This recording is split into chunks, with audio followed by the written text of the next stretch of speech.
Shalom. Welcome to Erev Israel. I'm Avraham Shira, and we are a little ways before candle lighting, and time is unfolding as we speak. And so I just wanted to share a very beautiful idea from Rabbi Nachman in his book Sefer HaMidot on Shabbat. He says an interesting thing that requires our attention and can hopefully teach us something very deep. He tells us that by keeping Shabbat, mamshich al etzmo or shel Meshiach. When we keep Shabbat, we draw upon us the light of Meshiach. And by keeping Shabbat, it's like a person who has sinned before his father, a son who's done something wrong before his father, and he still does what his father wants. Gamhu gozer HaKadosh Baruch Hu mekayem. And so too, when a person keeps Shabbat, even if he does other things wrong, even if he makes mistakes, God will still fulfill your will. He says right here, Mamalei mekayem et gezerotav. He's going to fulfill your will, even if we go against him. Does that mean God forgives everything and you can just do whatever you want? No, it doesn't mean that at all. It just means that we should not make equations between things. Between, I'm good, I get this, I'm bad, I get that. It's a very childish notion of our relationship with God. We are adults, and God is bigger than an adult. And we shouldn't make these connections and try to make calculations and say this person died because of this and that. That's not our job. That's not why we're here. That's his job. Let God do his job and we do our job. And he also tells us that the good deeds you do will last forever, even if you do some things that aren't so good. Now, how does this all work together? Shabbat. We keep Shabbat, we get the light of Meshiach. What is the light of Meshiach? I'm sure a lot of people have a lot of opinions. Well, the great sage Rashi told us in the beginning of the Torah that when it says Ruach Elohim merachefet al pnei hamayim, that the Spirit of God hovered above the primordial waters, which were not yet physical, but the spiritual metaphor for water is heaven. When the Spirit of God hovered above the waters, Rashi says that wasn't just any spirit, that was the Spirit of the Messiah. Well, wait, where's God then? No, God is creating all of this. And so the Spirit, that soul of Messiah, was in the beginning of time, before anything else. Okay, so wait a minute. If the soul of Messiah is from the very beginning of the story of creation, that's very interesting, because when we're praying for such a being, such a soul to come into the world, we're praying all the way back to the beginning. And when that light comes onto a generation, like it did in the generation of Moses, in the generation of Rabbi Shimon Bar Yochai, and some say in the generation of Rabbi Yitzhak Luria, the Arizal, etc. Some say on the generation of the Baal Shem Tov. When that spirit comes onto an individual in the generation, the whole generation is lifted up. But what is that light that we're drawing on us? Boy, why? If I keep Shabbat, I enter that light, I get that light. Well, that's because Shabbat is the original state of creation. There's an old friend, Kevin Callahan. How you doing, Kevin? The original state of creation was rest. And that only after creation began, there began the works of all the trillions of activities that we now see, in their antecedents, in their roots of their beginnings.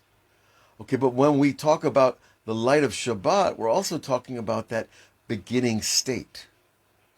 So the light of Meshiach and the light of that beginning state they're good friends. right? They're very close to each other. But the third concept, he tells us Teshuva also. Teshuva brings on that light. Now, what's Teshuva? Well, Teshuva we loosely translate it as repentance. It's not a particularly popular word, right? It's been misused in a lot of ways throughout religious history.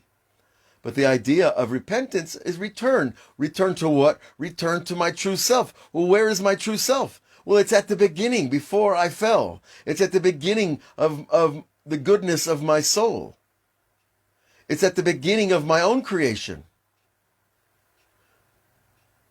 So when we return to Hashem, we're returning to the beginning, which is the Shabbat, which is the soul of Messiah. So all these concepts unite together. And when we understand that, I think it simplifies matters a lot. It helps us get a hold of the unity of creation. And it's very hard to look at this vast universe and say it's all one and there's one God and everything's actually has a spark of God and it's, there's no separation because all we see is separations. Of course, that's because we're using our physical tools for perception.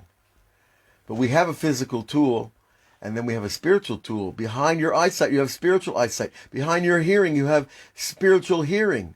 And the same thing with speech and taste and smell. So when we're returning to the beginning, to the first Shabbat, to the light, the spirit of Meshiach, and to the actual root of our soul, we can understand why Shabbat is so important, because it's not just that we need to take a break, we need to stop working. We need to think differently. We need to think about the unity and exist in the unity and not let the diversity and the complicity and the infinity of things trouble us. Not let it trouble us. Not the mass murders that are happening all over and all the tragedies and all the other things that we see. The reason that we have news is in order that we should pray for people. This idea of watching the news. I need to watch the news. I need to see what's going on. Well, why? Ask yourself why. Why do I need to watch the news? Because I get a vicarious pleasure in seeing how other people suffer? I hope not. Or I get a vicarious pleasure by seeing other people fall? I hope not. So why do I watch the news? Well, it makes me feel connected. Okay, that's a little better. I know what's going on in Washington or in Tel Aviv. I feel a little bit, well, I'm not sure I feel any better when I know what's going on in some places, It's better not to know what some people are doing. But okay, we are responsible, but the real reason for the news is that to get us to pray for other people that are suffering more than we are. And if I don't hear it or see it that way, okay, we'll try. Try. Once I was younger and I had this problem. I didn't feel like praying, I got tired of reading the same prayers over and over every day. Every Orthodox Jew faces that. Well, any Orthodox person in general. It's very hard to feel renewal in prayer all the time. So I got tricky with God, I took a phone book and I just started going down the lists of names in the phone book. It's quite funny, actually. You don't know how many David Cohens there are in Jerusalem until you open up the Jerusalem phone book. And you don't know how many, John Does there are in the New York phone book, et cetera, et cetera. I think you get the idea. But when you start praying, you see the immensity of humanity, then you understand how important our prayers really are. Because not everybody's doing it, A lot of people are, but not compared to 7.5 billion souls.